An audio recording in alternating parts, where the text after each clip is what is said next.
What is up, everybody, and welcome back to another replay cast here in HeroesHearth Warcraft 3. My name is Kendric, and it's my pleasure and honor to present this game to you here in Warcraft 3 between Infi and LabyRinthzZ, who is a rather unknown player. Definitely high tier, though, because if you can force a game go longer than 10-15 minutes against Infi, you're definitely not... You're definitely nothing to sneeze at. Let's just put it this way. So, we see Infi, by the way, playing random. When he dived into that game, we could see that he was choosing random indeed, but also landing on the race that most people associate him with, which is human. Human versus Undead is the name of the game, though, with LabyRinthzZ going for the Undead race. A much discussed matchup, I do want to say here, because there is a lot of momentum for the human race as a whole right now. They're doing extremely well against almost all the races. They are starting to get really good win rates against Night Elves. Against Orc, traditionally, human has always been considered to be very strong. But against Undeads, that really seems to be the one Achilles heel of the human race at the moment. A lot of Undead players do very well against them. There's a lot of controversy between the community, where a lot of human players say the matchup is imbalanced and some things need to be addressed, and then there's other people who are saying that Undead is just fine. But we're going to see which side of the coin is going to be proven right today, as LabyRinthzZ goes with a Death Knight first. Graveyard, relatively late, goes with a couple of ghouls first, Tet Fiend build order, and the Tomb of Relics, of course, to support the early aggression for the Death Knight with a Rod of Necromancy. And the early aggression trying to potentially creep jack and steal some of the creeps early from the human, maybe even kill some peasants if they do militia creeping. That's really a playstyle that has been becoming very, very popular for Undead players, that is. Sometimes we will see Undead fast expansions, players like Side in Europe here, for example, or even 120, 120 in China lately have been pretty much advocating this build quite a lot here. On the other hand side, wait a minute. We see Infi definitely not playing standard. Infi indeed, you know what, let's actually switch camera sides here. Infi going in with a Tinker. As you can see here, a neutral tavern hero.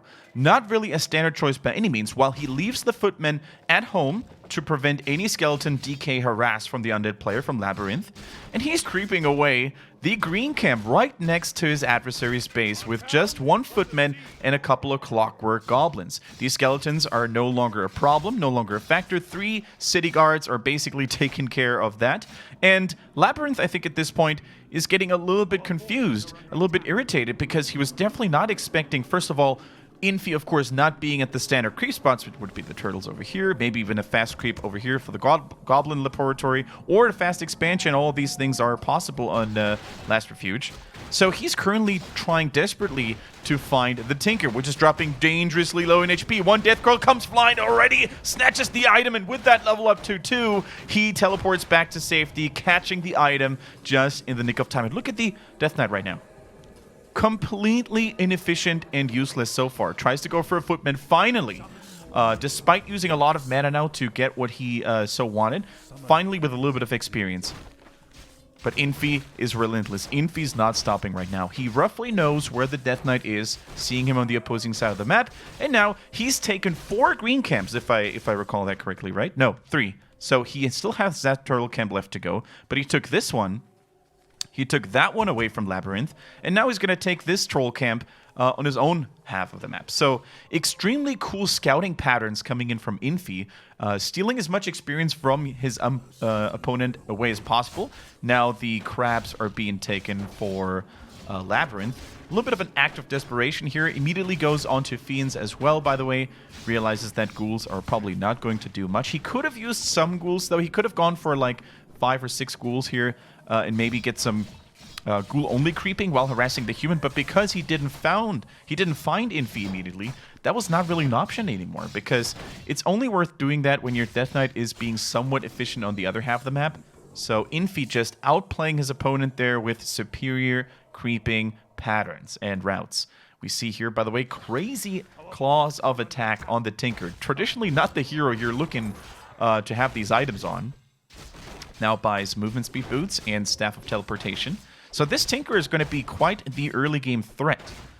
Keep in mind that Tinker, of course, is a melee character, and as such, the claws are nice to have, but on an intelligence melee hero, they're certainly not your top-tier priority. Would have definitely loved to have some more mana, perhaps, you know, some more intelligence items, but he's definitely not going to complain about that, and who knows what second hero Infi is going to spoil us with. Don't tell me he's going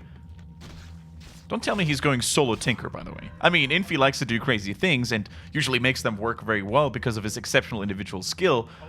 But that's going to be interesting. Griffin Aviaries, double Griffin Aviaries, ladies and gentlemen. We are seeing... Wait, is he actually trying to go a similar route as humans like to do it these days against Night Elves, where they just build mass Dragonhawks? They usually go that route, though, when they have an expansion up, and then they produce... with 2 base economy, from 3 Griffin Aviaries, they're producing these mass Dragonhawks that counter so many of the Night Elfin units, you know, because of unarmored armor class, not really having a dedicated anti-air unit, since Griffins against mass Dragonhawks are pretty much useless. Undeads, on the other hand, though, have very good means of anti-air, even early on with the Fiends and Web. Probably one of the most versatile units and most efficient anti-air units in the game. So let's see what he's got planned. I mean, a fast tier 3 tech is certainly hinting towards a Griffin.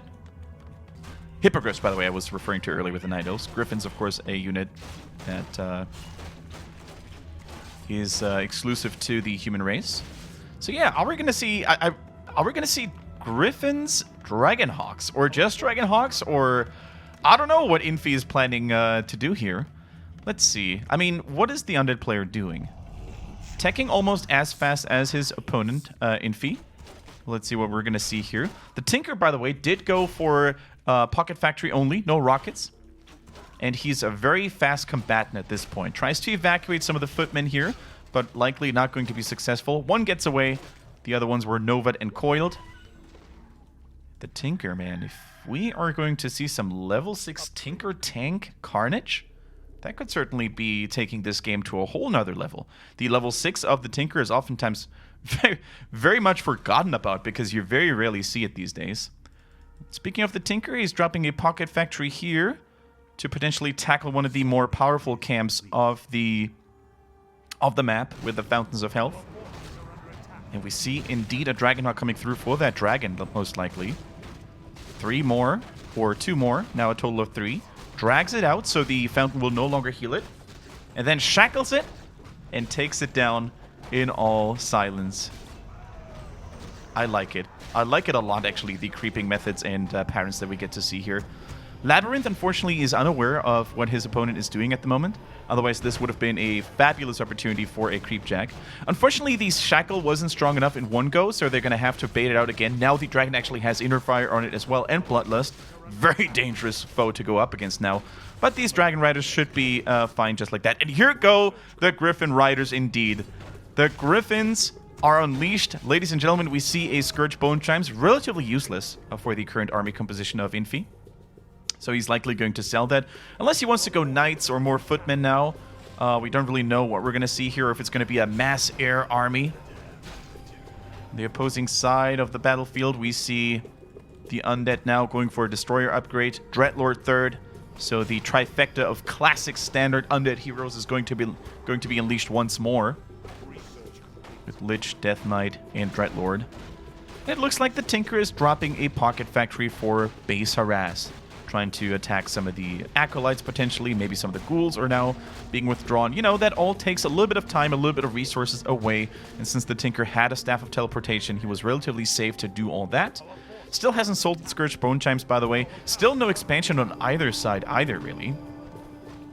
Speaking of which, Infi is now clearing his own natural, so let's see what's going to happen here. And it really seems like Infi is trying to pull this off single hero Tinker. With a tank upgrade later on. At level 6, if we actually reach that point, that is. And I'm not so sure if LabyRinth has actually scouted any of it. He sees the air units of the human player right now. He saw 2 Griffin Riders. I'm not sure if he saw all the Dragonhawks. So now he's going to have to decide what countermeasure to trigger. It could be Gargoyles, although they suffer from the same problem as Hippogriffs.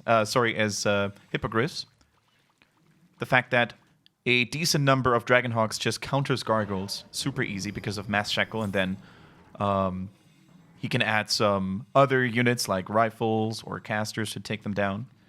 And then, of course, there's another route that is Mass Fiends. Mass Fiends, in decent numbers with enough web, can definitely take care of human units. Destroyers, not too bad either. They cannot be attacked by Griffin Riders after all. And they pack quite a punch as well. Don't think Dragonhawks are that efficient against them. But now we see a really cool maneuver, the Cloud upgrade coming through for the Dragonhawks. You don't see that all that often. One dedicated Dragon Rider channeling the Cloud can deactivate buildings from shooting back. A very good counter to towers.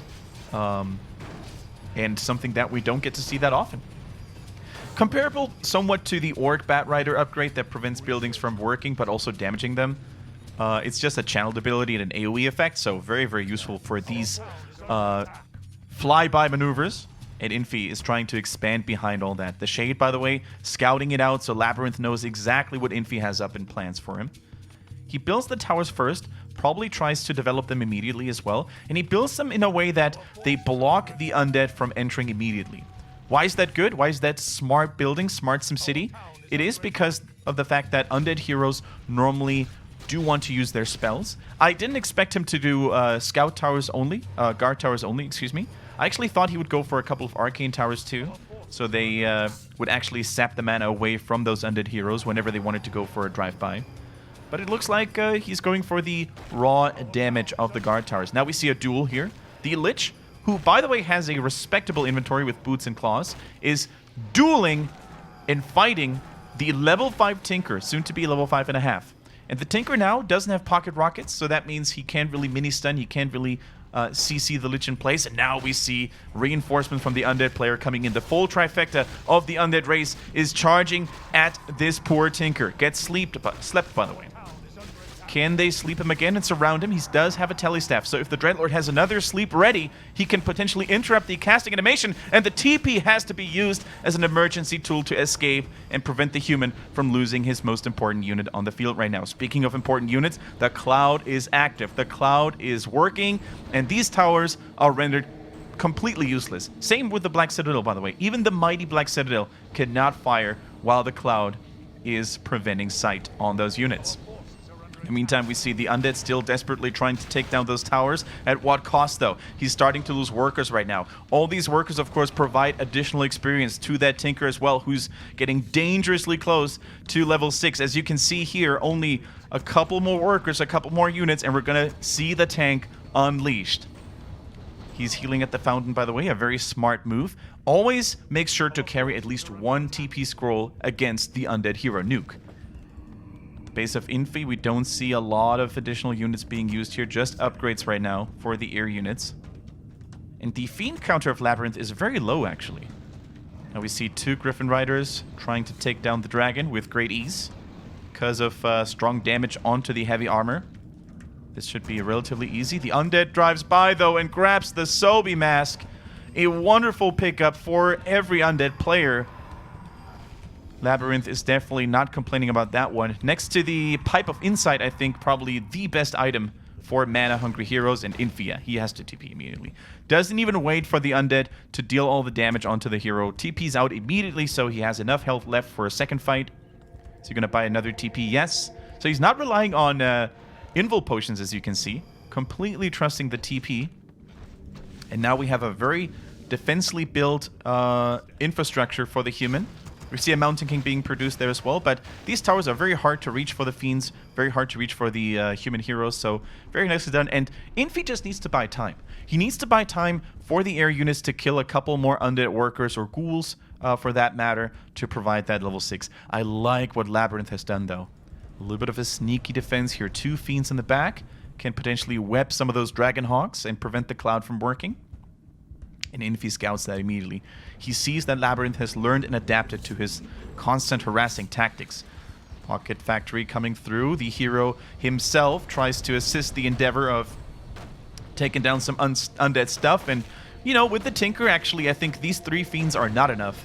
The buildings are deactivated here, the towers that is, and level 6 is here. Ladies and gentlemen, prepare for the upgraded Tinker. He is now ready to be deployed and ready to demolish at the same time. Now adding damage to his kit in tank form, very strong, very good when it comes down to tearing buildings. He's much more tanky right now, as you can see. He is essentially a mechanical unit while in tank form. And as such, if I'm not mistaken, sleep should no longer be able to be applied onto him while in this form. Feel free to correct me, guys, in the comments. We're going to keep a close eye onto the Dreadlord here, if he can actually do anything against that tank now, or if he truly cannot touch him anymore, at least with the sleep. Let's see.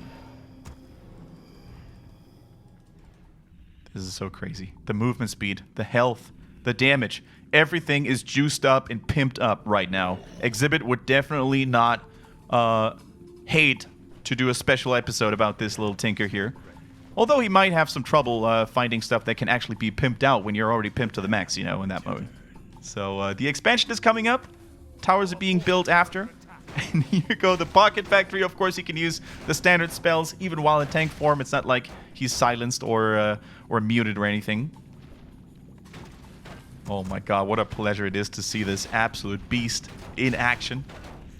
RaTz's Steam Weedle. A name for all goblins to be remembered in eternity. Now we see the Mountain King, though. Dangerously close to the Lich.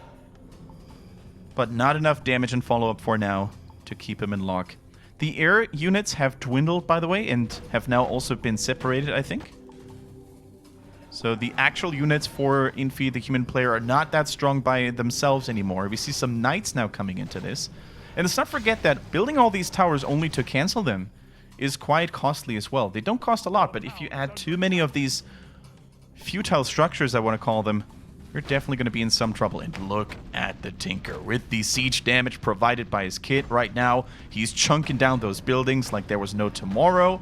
The undead heroes, though, having some Staff of Teleportations themselves right now, adding a little bit of diversity here, but the crypt goes down. No more fiends for the time being.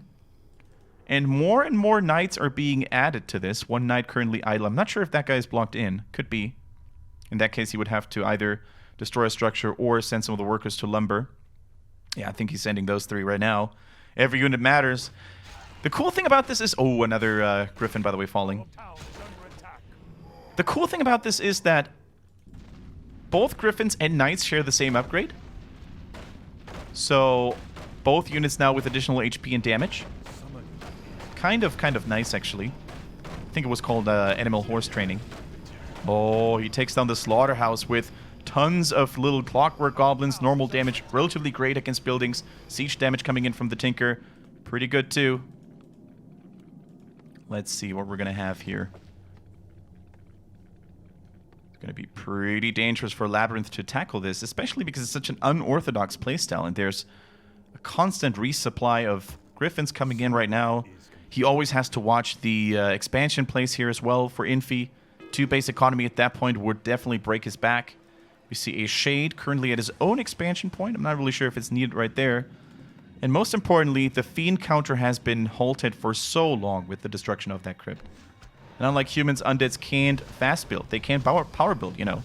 So I think what Labyrinth is trying to do now could be the right solution. Forcing Infi to defend his base. Masonry upgrade, level 2. So these structures are relatively tanky. And we see that one Arcane Tower buying so much time. Only the Mountain King of the Knights currently in the back of the base. And we see a full-on base trade right now. Hold that thought, cast a curse. Infi is teleporting back to his own base and trying to keep the undead away from slaughtering all these peasants. It's a massacre right there. Nova, Carrion Swarm. One Fiend goes down, but no more victims to be found for now. But yeah, a lot of workers just passed away. How much gold is left in the mine? 1,300 over here. 2,000 over here. You could really see how efficient that constant harass was, you know, preventing the acolytes from mining, killing some of them in the process too. Okay, the units are being healed right now. We see a lot of knights, a lot of griffins. Do we have any Dragonhawks left? I don't think so. I think they were all killed earlier by either getting wept or the towers killing them after the cloud ran out. But I don't think Dragonhawks are needed anymore. I think these are definitely the most expendable units for Infi at this point. Well, what he needs to do is keep the knights safe, keep the griffins safe as much as possible, let the knights wreck the fiends while the griffins take care of some more base harass potentially, And I love what he's doing once again. Building those towers as potential bait, or if the Undead player doesn't take the bait, as an actual expansion. While the Tinker continues what he does best. With so much extra damage coming in from the claws, coming in from the orb, he is going to absolutely tear apart this Undead base. Takes away the sacrificial pit at this point. And what is LabyRinth going to do? How much patience does he have left in that game? This Tinker is untouchable right now. His armor, 6+7. Double digits armor, always a pleasure to see. But these workers are not living a lavish life right now. They are just mere pawns, sacrifices for the Tinker and the Knights to take down even more structures. The slaughterhouse is gone. The statue is no longer being built. The Mountain King is here to reinforce the fight as well. Does he have any protective items? No, I think he's just bait. I think he's just a distraction to soak up a little bit of the damage, while the Knights and the Griffin Hawks, and most importantly, Ratso Steamwheel, are taking care of the rest of what is left from the Undead army. Stormbolt coming in onto the Dreadlord, hammered to death by Mountain King and his Dwarven friends, the Griffin Riders alike. He goes down immediately. The next round is going to be attempted and likely going to be successful at some point with those fast-moving units. And the Pocket Factory, level 3, still produces clockwork goblins like it was nothing. And in great numbers, these things are no joke. Nothing to be sneezed at. They deal normal damage. They explode upon destruction, splashing a little bit. Make sure there's no Undead acolytes hidden here. And the Knights are healing. He retreats the Mountain King and the Knights just in time. The beefier units are, the more value you're going to get from it. Last second coil here coming in from LabyRinth. But these Knights, I'm not sure if they have Sundering Blades to deal extra damage onto normal armor units, but they are definitely a scary, scary thing to face. He loses the Mountain King. That doesn't really matter. A level 1 hero, no biggie. The Knights are too fast, too furious, too dangerous, and he surrounds the Lich. Infi, you incredible man. Good thing the Lich had an invulnerable, though. Keep in mind that these Undead heroes are still very, very dangerous. Maybe needs to transfer one of the potions now onto either the DL or the Lich, because these human forces are on a rampage right now. So fast, faster than the Dreadlord almost, who's now no longer in the influence area of the Unholy Aura. So no movement speed for him. The Lich in a very dangerous spot right there. Could get trapped in that choke point. Kills what I think might have been almost the last worker of Infi. He only has a Shredder now. He builds new ones. He has some reserves. Oh, he's using the Clockwork Goblins to help surround. He built that preemptively, the Pocket Factory, didn't he? What a 200 IQ move by the Chinese. Absolutely incredible, and he's now trying to go for his next target. The Lich has a Staff of Teleportation. Should probably use that right now. There's no CC right now preventing him from TPing because the Mountain King is still dead, but he's trying to wiggle his way out of it regardless. Keep in mind that under the effect of the Orb of Fire, the DK healing will be halved, almost. 35% reduced healing. So huge. And this is a game of cat and mouse right now. Infi being the cat, trying to catch the mouse. Why is he not using the staff, though? He's using it now, a little bit too late. Maybe the Stormbolt could have helped if he had been a little bit more patient. But without that Stormbolt, of course, the surround likely wouldn't have happened in the first place. Both players committed. Both players outmined. No more income for either of them. But I think at this point, Infi not only has the stronger units, but also has the level 6 Tinker. And how are you going to stop that? He rebuilds a slaughterhouse by selling ziggurats. He realizes that without sustain, his army cannot hold against that. Most importantly, I think the mana sustain at this point for LabyRinth is more important. The healing won't really do much, but the mana is something that the Undead player has to work with.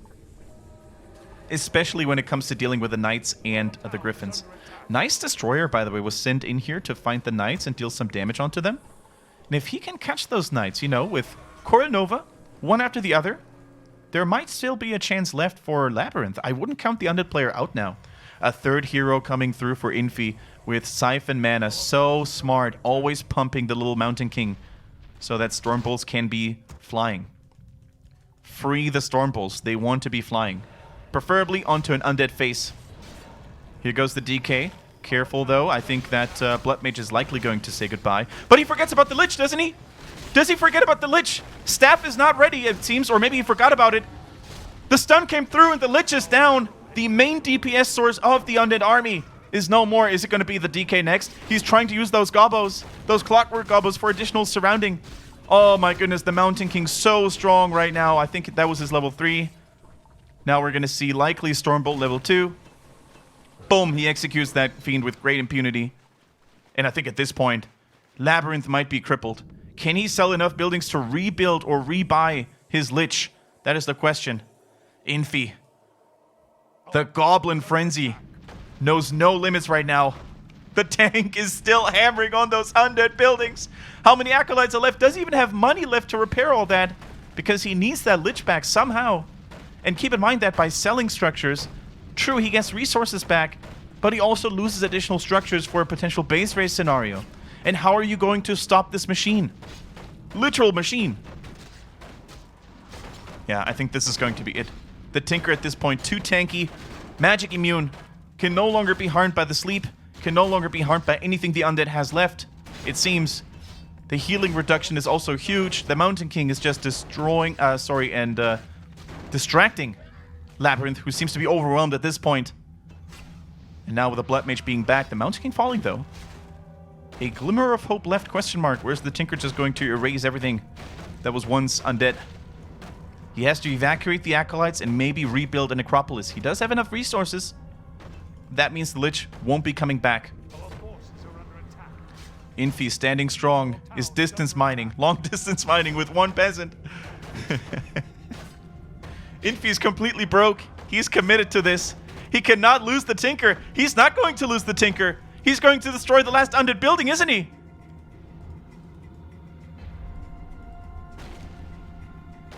He is. It looks like LabyRinthz was not fast enough to build another Necropolis somewhere on the map. GG's. Infi the Madman. We call him the Crazy Tinker for now. He's done it again. He's shown us what good players can do when going for off-meta strategies. It was a true pleasure.